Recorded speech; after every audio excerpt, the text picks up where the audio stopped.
తాకట్టులో ఉన్న బంగారానికి తక్షణ విముక్తి. ఈ రోజు మార్కెట్ రేట్ క్యాష్ మీ చేతిలో. శివ గోల్డ్ కంపెనీ, మీ నమ్మకానికి మా హామీ.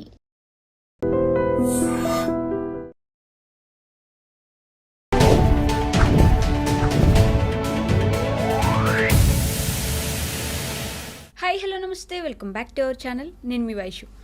బేసిక్గా మానసిక క్షోభని అనుభవిస్తూ కూడా కొంతమంది వాళ్ళ జీవితంలో ఇంకొంతమందిని ఉంచుకోవాలనుకుంటారు. వాళ్ళు ఎంత బాధ పెడుతున్నా సరే వాళ్ళు నా జీవితంలో ఉన్నారు కదా, సరిపోతుందిలే అని ఉంటారు. So does someone worth hour mental peace? ఈ విషయం గురించి మాట్లాడడానికి థెరపీ టాక్స్లో ఈరోజు నాతో పాటు డాక్టర్ హరీష్ తెన్నేటి గారు ఉన్నారు, మోటివేషనల్ స్పీకర్ కూడా. సార్తో మాట్లాడదాం. Hello sir. నమస్తే. బాగున్నారా? అంత ఫైన్ అండి. ఓకే. సో నిజంగానే does someone worth hour mental peace అంటే మనం అంత ఇబ్బంది పడుతూ కూడా ఉన్నారు కదా మన లైఫ్లో వాళ్ళు ఉంటే చాలా, మనం ఎంత బాధపడినా పర్లేదు అనుకునే అంత వర్త్ ఎవరైనా ఉంటారంటారు సార్? అస్సలు ఉండకూడదండి అట్లా. అంటే చాలా చాలా ఇంపార్టెంట్ దట్. అంటే రెండు ఆస్పెక్ట్స్లో చూడాలి. ఫస్ట్ వచ్చేసి మన మెంటల్ పీస్ ఎప్పుడూ మనదే. నంబర్ 1 పాయింట్ అది. ఎవరికైనా అప్పజెప్పి బతికే వాళ్ళు ఉంటారు కొంతమంది. నా మెంటల్ పీస్ వాడి మీద ఆధారపడింది, ఈ పని మీద ఆధారపడింది, జాబ్ మీద ఆధారపడింది, ఇట్లాగా రకరకాల ఫ్యాక్టర్స్ పెట్టుకుంటాం. తెలియకుండానే అది చిక్కుముడి వేసుకున్నట్టు వేసుకుంటాం. విప్పుకోలేం, బయటికి రాలేం ఆ చిక్కుముడిలోంచి. అలాగా మనకి నిజంగా కూడా ఈ ప్రపంచంలో you can not buy peace of mind అంటారు. అసలు ఎట్టి పరిస్థితుల్లోనూ నా ప్రశాంతతని కోల్పోయే ఏది నా జీవితంలోకి రాకూడదు. ఇది నెంబర్ 1. ఓకే. ఆర్ ఏది వచ్చినా నేను ప్రశాంతత కోల్పోను. ఎగ్జాక్ట్లీ. ఈజియర్. సో ఇప్పుడు ఎవరి మీద, మా ఆయన నన్ను చాలా టార్చర్ పెడుతున్నాడు, ఆర్ మా ఆవిడ ఊరికే అన్నిటికీ సతాయిస్తోంది, పిల్లలు ఇట్లా ఉన్నారు, ఆర్ బాస్ ఇట్లా ఉన్నాడు, ఏదున్నా నువ్వెలా ఉన్నావు ఈజ్ అల్టిమేట్ ఈజియెస్ట్ థింగ్. అందుకే ఈ ప్రపంచంలో ఎవరినైనా, ఇప్పుడు శ్రీకృష్ణ పరమాత్ముడు ఒక్కసారి అనుకుంటే యుద్ధం అంతా ఇట్లా అయిపోయేది. కానీ అర్జునుడికి నిన్ను నువ్వు గెలువు ఫస్ట్ అని నేర్పించాడు. So the most important aspect is నిన్ను నువ్వు ప్రొటెక్ట్ చేసుకోవడం ఇక్కడ so very very important. And ఈ స్పేస్లో ఎవరూ లేరు మనం తప్ప. మనము ఊహిస్తేనే వాడు గొప్ప, మనం ఊహించకపోతే వాడు మన ఎలాంటి ఇన్ఫ్లుయెన్స్ చేయలేడు. ఎవరు ఈ ప్రపంచంలో if we don't allow them here మనని ఎఫెక్ట్ చేయలేరు. ఫిజికల్గా 4 దెబ్బలు కొట్టచ్చేమో, లేకపోతే మనం పుష్ చేయొచ్చేమో, ఇంట్లో ఉండకుండా చేయొచ్చేమో, కానీ ఇక్కడ మాత్రం మనము అలౌ చేస్తేనే వస్తారు. అండ్ వచ్చిన వాళ్ళు మన తలలు నెత్తి మీదకి ఎక్కిన వాళ్ళు నెత్తి మీద నాట్యం చేస్తారు. So you should not let anything. ఒకటి పీస్ ఆఫ్ మైండ్ చాలా చాలా ఇంపార్టెంట్. అండ్ ఈ పీస్ ఆఫ్ మైండ్ వాళ్ళ మీద డిపెండ్ కంటే మన మీద డిపెండ్ అయి ఉంటుంది అన్నది మోస్ట్ ఇంపార్టెంట్ థింగ్. ఓకే, ఇది కంపల్సరీ గుర్తుపెట్టుకోవాలి. ఇది గనక అర్థం కాకపోతే, ఈ బ్యాక్గ్రౌండ్ అర్థం కాకపోతే మనం ఎంతసేపు ఆలోచించుకున్నా తప్పే అవుతుంది. ఎంతసేపు ఆలోచించుకున్నట్టు. సో ఎవరైనా వర్త్ ఆఫ్ మన పీస్ ఆఫ్ మైండ్ కాదు. ఎట్ ద సేమ్ టైం మన లైఫ్లోకి అలాంటి వాళ్ళు వస్తూ ఉంటారు. మన ఓన్ హస్బెండ్, వైఫ్, కిడ్స్, వీళ్ళు వర్త్ కాకుండా ఎలా ఉంటారు కదా? చాలా దగ్గరకు వచ్చేస్తారు. వాళ్ళకి ఎంత స్పేస్ ఇచ్చేస్తామంటే మన లోపల ఒక పార్ట్ అయిపోతారు. ఇది నేను ఎప్పుడు చెప్తుంటాను, your mind takes that shape అంటాం. నా పిల్లవాడి షేప్, నా కొడుకో, కూతురో, భార్యో, భర్తో, రిలేషన్షిప్స్లో ఎక్కడ ఉన్నా సరే, బాయ్ ఫ్రెండ్, గర్ల్ ఫ్రెండ్లో, నీ లోపల నుంచి ఒక మైండ్ యొక్క పార్ట్ వాళ్ళ బాడీలోకి వెళ్ళి కూర్చుంటుంది. You see yourself there, you create an expectation. ఆ ఎక్స్పెక్టేషన్ నాకు జరగాలి, ఐఎమ్ బౌండ్ టు దిస్ అనే దాంట్లో ఉంటాం. ఇక్కడ అంటే కొంచెం అర్థం కావడానికి చెప్తున్నా. నేను ఒక అమ్మాయిని ప్రేమించాను, ఆ అమ్మాయి నాతో ఇలా ఉంటే నాకు బాగుంటుంది అని ఒక ఎక్స్పెక్టేషన్ సెట్ చేసాం. ఈ ఎక్స్పెక్టేషన్ వాళ్ళు అలా ఉండాలి అనే దాంట్లో మనం ఒక లిమిట్ పెట్టుకుని వాళ్ళ బొమ్మలో గీసి కూర్చోబెట్టాం. ఎప్పుడైతే దాంట్లోంచి మిస్ అవుతారో మనం వీ ఫీల్ కోపం కానీ, ఫ్రస్ట్రేషన్ కానీ, టెన్షన్, ఇవన్నీ ఎందుకు అవుతాయంటే నేను గీసుకున్న పిక్చర్లో ఆ పిక్చర్కి తగ్గట్టుగా ఆ మనిషి లేదు కాబట్టి మనకు ఫ్రస్ట్రేషన్. సో పాయింట్ ఇస్, మనం ఎప్పుడైతే రిలేషన్షిప్లోకి వెళుతూ ఉంటామో ఆ త్రూ అవుట్ మనం ఎప్పటికప్పుడు ఇది పర్మనెంట్ ఉండదు, ఇది పర్మనెంట్ ఉండదు, ఇది కాదు, వాళ్ళు నాకు తగ్గట్టుగా బిహేవ్ చేయాల్సిన అవసరం లేదు అనేది తెలుసుకోవాలి. ఒక స్టేజ్ వచ్చాక పేరెంట్స్ అయిపోతారు అలా, పిల్లలు నా మాట వినట్లేదు అనే యాంగర్లోకి వెళ్ళిపోతారు. లేకపోతే నేను ఎంత కష్టపడి చదివించానురా నిన్ను, ఇలాంటి పని చేస్తావా అని. ఇప్పుడు ఈ కులాంతర వివాహాలు జరిగినప్పుడు అదే, నేను ఎంత కష్టపడి పెంచాము, ఇలాంటి పని చేసావా, నా పరువు తీసావా అన్నది కూడా అక్కడి నుంచి వస్తుంది. That I created some image, నువ్వు అందులోనే అలాగే ఫిక్స్ అయి ఉండాలి. ఆ ఫిక్స్ అయ్యింది నువ్వు డిస్టర్బ్ అయితే నేను నా మనశ్శాంతి కోల్పోతాను అనే దానిలో కలిపి. ఇస్ ఇట్ దట్ ఈజీ అంటే మన మైండ్లో ఆల్రెడీ వాళ్ళకి ఒక ప్లేస్ ఇచ్చి కొన్ని ఇయర్స్గా ట్రావెల్ చేస్తున్నప్పుడు వాళ్ళ ఏదైనా సరే మన ఎఫెక్ట్ చేస్తుంది, వాళ్ళ చిన్న యాక్షన్స్ కూడా ఎఫెక్ట్ చేస్తాయి. సో లేదు వాళ్ళు మన మెంటల్ పీస్ని డిస్టర్బ్ చేయకూడదు అని చెప్పుకోవడం అంత ఈజీ కాదు. అబ్సల్యూట్లీ ఈజీగా ఈ ప్రపంచంలో ఏది ఈజీ కాదు. ఎనీథింగ్ వర్త్ ఇట్ ఈజీ కాదు. ఓకే, బట్ కొన్ని సందర్భాల్లో వీ షుడ్ అండర్స్టాండ్ ఇది నేను తయారు చేసుకున్న సమస్యే అండ్ అందులోంచి బయటపడడం కూడా నాకు వచ్చి ఉండాలి అనేది పాయింట్ అక్కడ. నిజంగా సొంత వాళ్ళు ఎవరైనా అట్లా ఇబ్బంది పెట్టి బాధ పెట్టి మనని వదిలి వెళ్ళిపోతే చాలా బాధ వేస్తుంది, నో డౌట్. ఏమి నేను మైక్ ముందుంది కదా అని చెప్పట్లేదు, బాధ ఉంటుంది. But as early as possible దాని నుంచి బయటకు రావాలి. బికాస్ నీకు ఇది కాకపోతే ఇంకొక దానికి అంటుకుంటుంది మైండ్. నీ మైండ్ ఎంత అన్నీ ఉన్నాయండి కానీ ఆ ఒక్క కోర్టు కేసు అయిపోతే అని మొదలెడతారు. You will not believe how strong mind can behave. నీ పీస్ ఆఫ్ మైండ్ని పాడు చేయడానికి ఒక్క చిన్న ల్యాండ్, ఎవరో టీవీల్లో మాట్లాడే వాళ్ళతో కూర్చుని ఆవేశంగా డిస్కషన్లు పెట్టేవాళ్ళు, పాలిటిక్స్ గురించి మాట్లాడుకుని ఇంట్లో ఇక్కడ కొట్లాడుకునేవాళ్ళు, ఎక్కడో లేని దేవుడి కోసం ఇక్కడ గొడవలు పడి తలలు నరుక్కునే వాళ్ళని చూసాం మనం. Just because you created an image and ఆ ఇమేజ్ నీతో ఆడుతుంది ఆట. ఇది సొంత వాళ్ళతో జరిగినప్పుడు బాధ ఎక్కువ ఉంటుంది, బయట వాళ్ళతో జరిగినప్పుడు ఎఫెక్ట్ లేదనిపిస్తుంది, కానీ అవి కూడా మన లోపల షేప్ తీసుకుంటూ ఉంటాయి. ఓకే, సో మైండ్ని మనం ఫస్ట్ నుంచి అలా ట్రైన్ చేసుకోవాలి. దట్ ఎనీథింగ్ హ్యాపెన్స్, నేను ముందు ప్రశాంతంగా ఉంటే నేను ప్రాపర్గా ఆలోచించగలుగుతాను.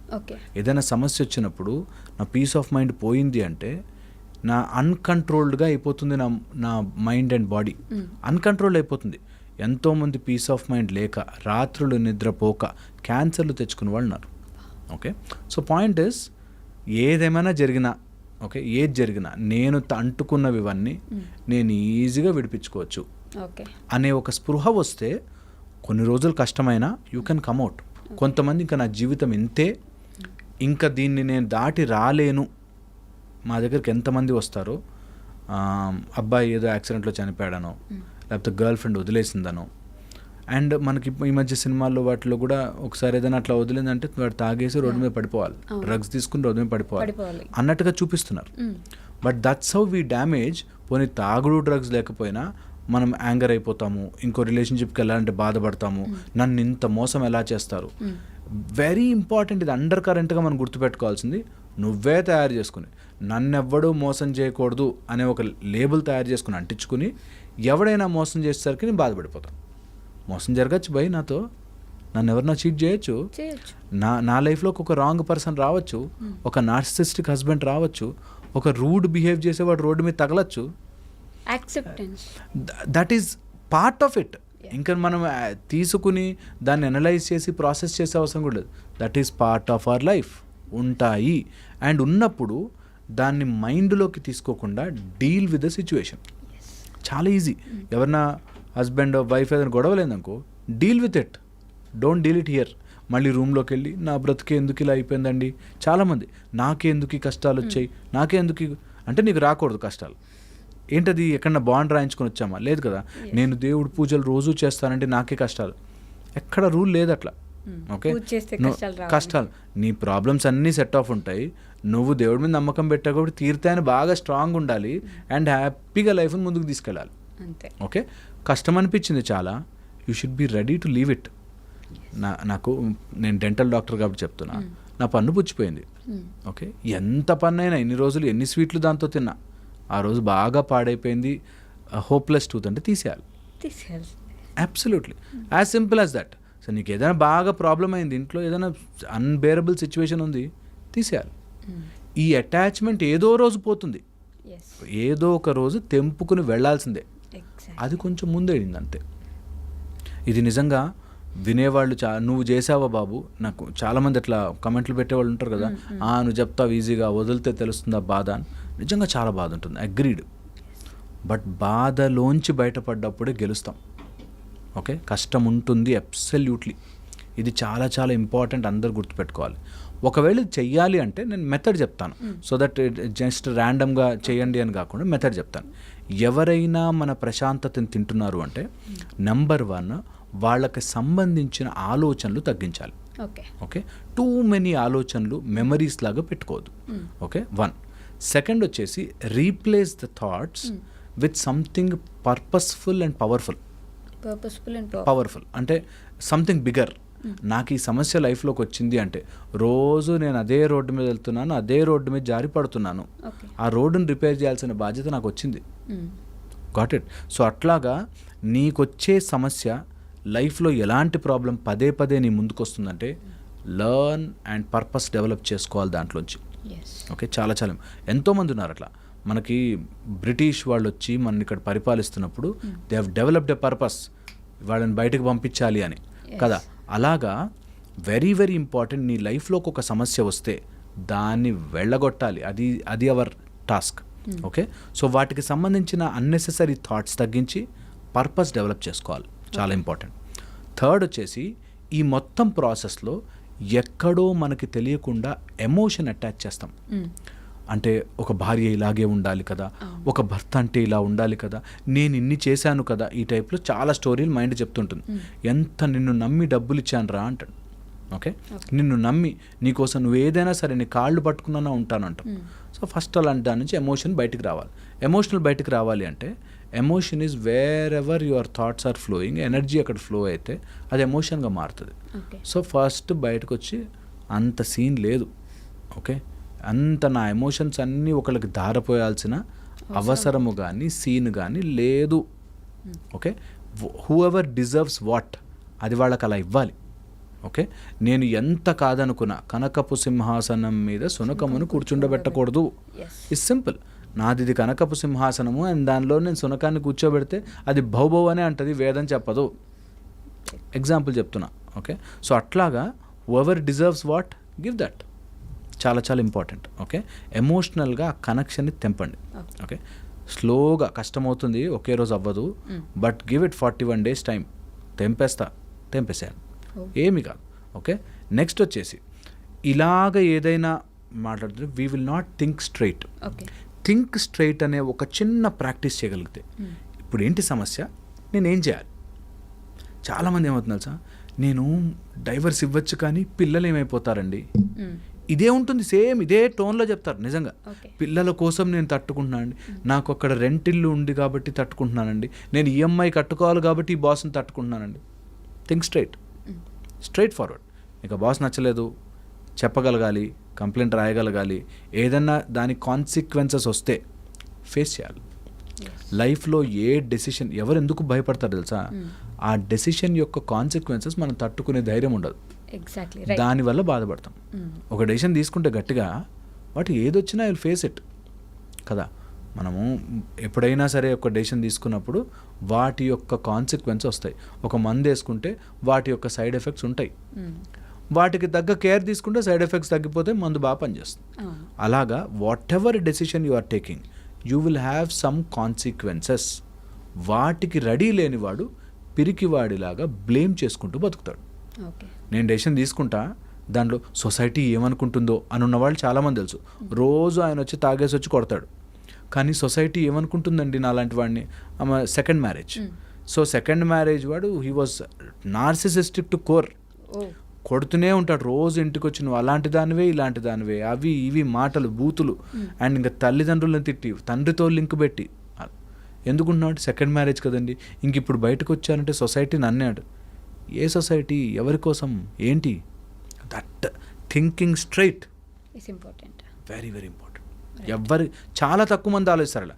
నీకు ప్రాబ్లం ఏంటి, నేనేం చేయాలి కాకుండా సొసైటీ ఏమనుకుంటుందో, పిల్లలు ఏమవుతారో, ఆస్తి ఏమవుతుందో, ఇలా తిక్కగా తిప్పి ఆలోచించిన వాళ్ళు they will always blame and lose their peace of mind. And peace of mind పోతుంది అంటే ఈరోజు ఈ పాయింట్ అయితే రాసి పెట్టుకోవాలి. పీస్ ఆఫ్ మైండ్ పోతుంది అంటే నువ్వు ఎక్కడో డెసిషన్ తీసుకోవడానికి భయపడుతున్నావు, ఓకే. ఎక్కడో అడుగు వేయడానికి భయపడుతున్నావు. నాకు తెలుసు సిగరెట్ తాగకూడదని, కానీ తెలిసిన నాలెడ్జ్ని అప్లై చేయడానికి నాకు కుదరట్లేదు. Obviously will suffer. Yeah. A suffering అయినా అక్కడి నుంచి వస్తుంది.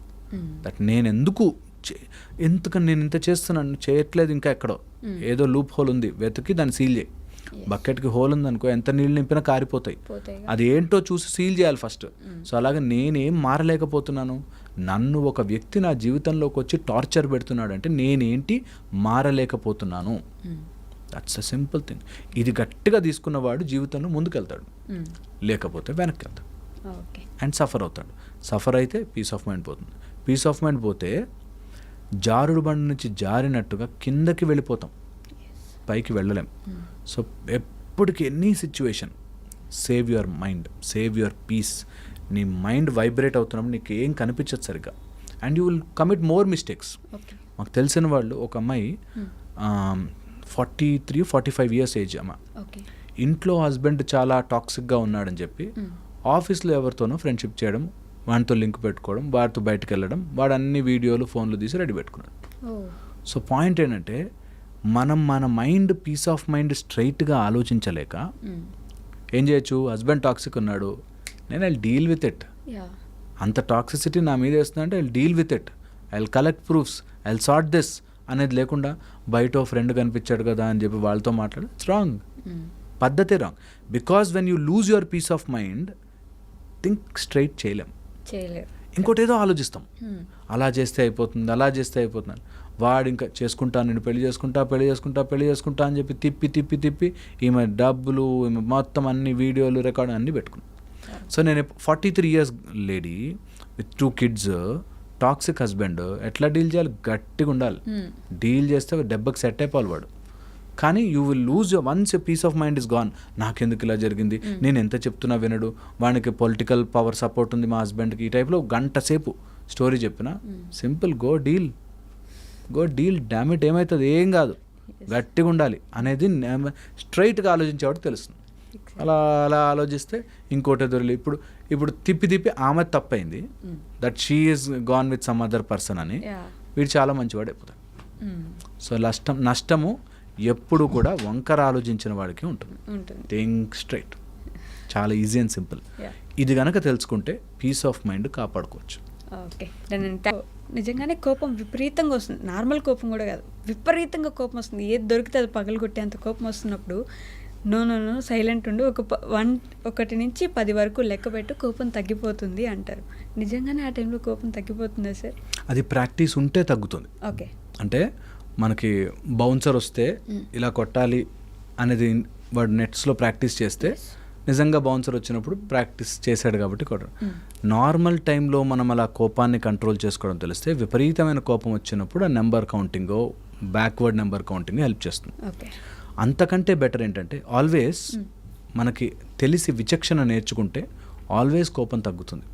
ఎందుకు వస్తుంది కోపం అనేది మనం ఫండమెంటల్లీ, నాకు అసలు ఈ సృష్టిలో నేను కోప్పడే హక్కు నాకెవరిచ్చారు, నేను ఎవరి మీదైనా ఏ సిచ్యువేషన్ మీదైనా కోపం ఎందుకు పడాలి, అసలు ఎందుకు వస్తుంది కోపం?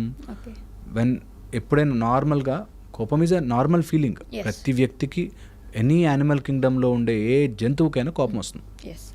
నాది అని అనుకుని ఒక రౌండ్ గీసుకుంటే కోపం వస్తుంది. ఇప్పుడు మీరు కావాలంటే ఇప్పుడు హైదరాబాద్లో కుక్కలు స్ట్రే డాగ్స్ పెరిగాయి. స్ట్రే డాగ్స్ చూడండి, వాటి ఏరియాలో ఇంకే కుక్క వచ్చినా అరుస్తుంది బాగా కదా, బికాస్ దే మార్క్ టెరిటరీ. ఎప్పుడైతే మనం ఒక బౌండరీ మార్క్ చేసుకున్నామో, ఆ బౌండరీ నాది అనుకున్నామో, అండ్ ఆ నాది అనే దాన్ని ఎవరు తీసుకున్నా కోపం వస్తుంది. నేను కాఫీ ఇలా ఉండాలి అనుకున్నాను, ఓకే, అండ్ నా వైఫ్ నాకు కాఫీ ఇలా ఇవ్వాలి అనుకున్నాను, I have created a boundary, and ఆ బౌండరీ దాటితే కోపం వస్తుంది. కావాలని చేస్తావు ఈ టైంలో, నీకు ఆఫీస్కి వెళ్ళే టైంలో ఉండగా ఇలాగే బిహేవ్ చేస్తావు అని పిచ్చి కోపం వస్తుంది. ఓకే, మా అమ్మ నాన్న నువ్వేమనకూడదు అనేది బౌండరీ గీసుకున్నాం. నాది అనుకున్నాం, మా అమ్మ నాన్న వాడని నేను ఇంకెవరు అనకూడదు అని అనుకున్నాం. సో అనేసరికి వైఫ్ ఏదైనా మాటని మీ అమ్మ ఏంటి అలా అంది అనేసరికి నువ్వు మా అమ్మ గురించి మాట్లాడతావని కోపం వస్తుంది. So point is you mark a boundary. ఆ బౌండరీ నుంచి ఎవరైనా ఏదైనా తీసేసుకుంటే నీకు తెలియని విపరీతమైన కోపం వస్తుంది. ఓకే, కోపము ఎప్పుడు హెడ్ ఆన్ తీసుకోవద్దు.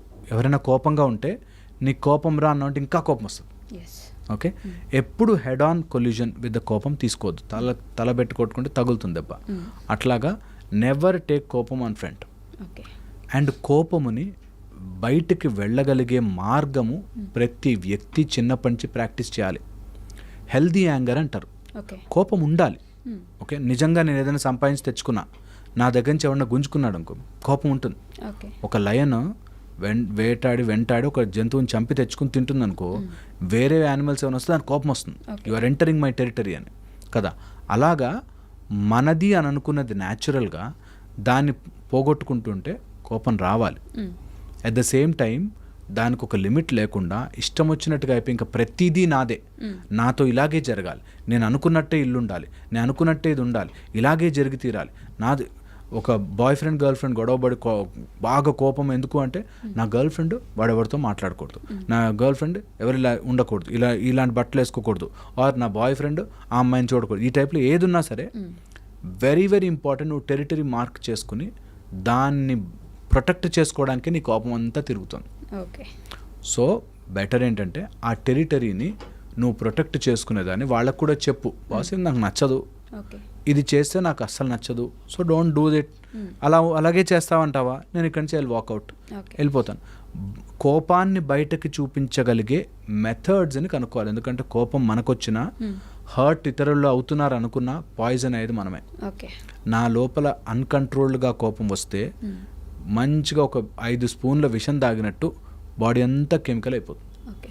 అందుకని విషము తాగే అవసరం నాకు లేదు. కాబట్టి నిజంగా కోపం వేసింది అండ్ ఆ కోపం వేసినప్పుడు I know methods, I will walk out from that place, count numbers and I will just deviate that thought, reverse counting చేస్తాను, ఆర్ దేవుడి నామని చెప్పుకుంటాను, or I have some methodology to just change that action and then come in to normalcy. Okay, దేవుడు అని పేరు వచ్చింది కాబట్టి నరసింహస్వామి అంతటి వ్యక్తే ప్రహ్లాదుడి కోసం ఆయన హిరణ్యకశిపుడిని వచ్చేసి విపరీతమైన కోపంతో మొత్తం పేగులన్నీ తీసేసి ఇలా చేసి తర్వాత కూడా కోపం తగ్గక మొత్తం ధ్వంసం చేసేస్తూ ఉంటారు.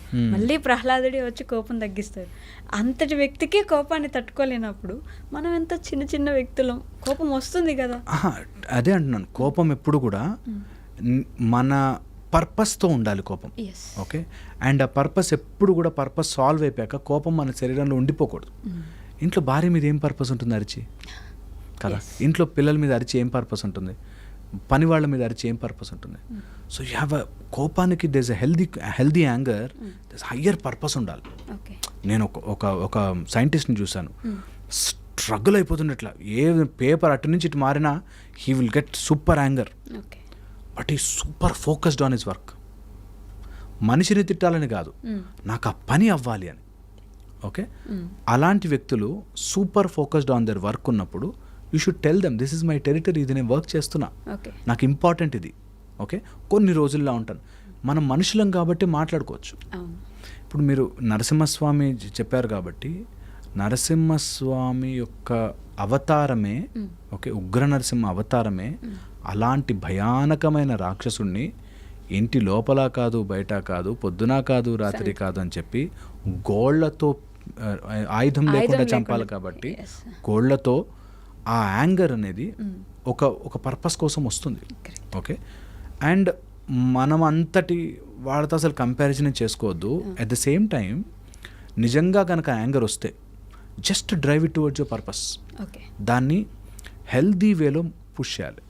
ఇది ఎక్స్ప్రెస్ చేయడం రాక చాలామంది ఇంట్లో అబ్బాయికి కోపం వచ్చిందనుకో, వాడు అమ్మా నాన్న మీద అరవలేక ఇంటర్నెట్లో వెళ్ళి ఎవరికి తెలియకుండా అనానమస్ పేర్లతో అందరినీ తిడుతుంటాడు. Okay, so somewhere vent out చేయడానికి ఇలాంటి తప్పుడు మార్గాలు ఎదుర్కొంటారు. ఓకే, సో అందుకని మోస్ట్ ఇంపార్టెంట్ ఆస్పెక్ట్ ఏంటంటే నీకు కోపం రావడం నిజం, బట్ ఆ కోపాన్ని ఎవరి మీద చూపించాలి అనుకోవడం ఈజ్ నాట్ యాక్సెప్టెడ్. నా కోపం వచ్చింది, నేను ఇదంతా పగలు కొట్టుకుని పోలేను. Okay, I should not do that. నాకు నా కల్చర్ ఆపుతుంది, నాకు నా సెన్స్ ఆపుతుంది, విచక్షణ ఆపుతుంది. అలాగే ఏ కోపం వచ్చిన కోపం రావచ్చు, నీకు ఒకటి అనుకున్నావు, నీకు కావాల్సిన కాఫీయో టీనో నీ బట్టల మీద పడ్డాయో, ఓకే, కోపం వచ్చింది, చాలా కోపం, but you don't have any right to show it on to others. Okay. చాలా చాలా ఇంపార్టెంట్ ఇది. ఈ లైన్ గీసుకోవాలి, అర్థం చేసుకోవాలి. దట్ నాకు కోపం రావడం నిజం, ఓకే. కానీ నాకు కోపం వచ్చింది కాబట్టి ఇష్టం వచ్చినట్టుగా బిహేవ్ చేయడం తప్పు. ఓకే. చాలా కంట్రోల్ చేసుకో నీ కోపాన్ని, బ్రింగ్ ఇట్ బ్యాక్. దానికే నెంబర్ కౌంటింగు, రివర్స్ కౌంటింగు, మంత్రము, లేకపోతే మెడిటేషన్ ఏదైనా చేసుకోండి. బట్ అది ఆన్ ద స్పాట్ చేయలేవు. You have to have practice for it to control it. Yeah. Okay. ఇది చాలామందికి ఎందుకు కంట్రోల్ కాదంటే, నన్ను చేతగాని వాడిని అనుకుంటావా అనే యానిమల్ ఇన్స్టింక్ట్ వస్తుంది. ఒక్కసారి చెప్పాను, 2 సార్లు చెప్పాను, ప్రతిసారి అట్లా చేస్తే కోపం రాదా అండి? ఖచ్చితంగా వస్తుంది కోపం. అట్ ద సేమ్ టైం నువ్వు కోపం ఉంది కాబట్టి నువ్వు 10 సార్లు చెప్తున్నా అన్నట్లే అంటే నీ మాట అక్కడ వద్దు అంటున్నారు కాబట్టి డోంట్ టెల్ దట్. అసలు చెప్పకపోతే simple, come out of it, just come out of it. 4 సార్లు నువ్వు come out of it, they will know it. Okay. మారద్దు అనుకున్నవాడు నువ్వు ఎన్నిసార్లు చెప్పినా మారడు. మారాలి, అరే అదేదో ప్రాబ్లం ఉంది మారాలి అనుకునేవాళ్ళు ఖచ్చితంగా నీ చుట్టూ ఉంటారు. ఇంకా ఈజీ లిట్మస్ టెస్ట్ అది. దట్ ఎవరు నీ లైఫ్లో ఉండాలి ఉండద్దు తేలిపోతుంది. ఓకే. నాకు ఇది నచ్చలేదు, ఐ జస్ట్ వాకౌట్, తెలిసిపోతుంది ఈ did not like it. So next time నుంచి అట్లాంటి పని చేయరు. కొంచెం తెలివి ఉన్నవాళ్ళు. లేదనుకున్న వాళ్ళ నుంచి దూరం పోవడమే మహా మంచిది. As simple as. సో లైఫ్ని అంత సింపుల్గా చేసుకోవచ్చు, కానీ చేసుకోకుండా దానిలోనే ఉండిపోయి స్ట్రగుల్ అయిపోతుంటారు. So that's the problem. So ఎవరికైనా కోపం వస్తే నెంబర్ కౌంటింగ్ ఇలాంటివి ఉంటే నేను అంటున్నా, మీరు ఒక మెథడ్ మీకు రెడీ చేసుకోండి. నాకు ఎప్పుడైనా కోపం వచ్చినాకో ఐ బ్రీద్ ఇన్ అని నోట్తో వదులుతాను, ముక్కుతో గాలి తీసుకుని నోట్తో 30 times. Okay. And I change my thought towards something, వాళ్ళ మీద పాజిటివిటీ, వాళ్ళ మీద మంచి దాని వైపుకి ఆలోచిస్తాను. ఎప్పుడు ఇట్లా కోపం చేయడుగా, సర్లే వాడికి అది నచ్చలేదేమో, వాడికి అలా చేయలేడేమో అని ఈజీ మెథడ్. సో ఇది ప్రాక్టీస్ చేసుకోవాలి. దట్ విల్ బీ బ్యూటిఫుల్ అయిపోయింది. Okay sir, thank you. Sir, one life lesson what medicine has taught you. Whatever you can do without expecting. But I really believe మన positive attitude ఉంటేనే మనం ఏదైనా సాధించగలం. గట్ని మనం కరెక్ట్గా డీల్ చేసినట్లయితే అది మనకి పాజిటివ్ హార్మోన్స్ని రిలీజ్ చేస్తుంది. షుగర్ వచ్చిన వాళ్ళ పరిస్థితి ఏంటి? పొట్ట దగ్గర పెరిగితే దాన్ని ఆండ్రాయిడ్ అంటారు, ఆండ్రాయిడ్ ఫోన్ కదా. అసలు థాట్స్ ఎందుకు వస్తాయి? బ్రెయిన్ డెడ్ అంటే దానికి ప్రపంచం అంతా కూడా కొన్ని నిర్దిష్టమైనటువంటి లక్షణాలు. మానసికంగా ధైర్యంగా ఉంటే క్యాన్సర్ జయించవచ్చు. You are a doctor for a cause sir, అంతే. వాళ్ళకి వచ్చిన ఆదాయం కాకుండా ఫ్రీ సర్వీస్ ఎంతమందికో చేస్తుంది.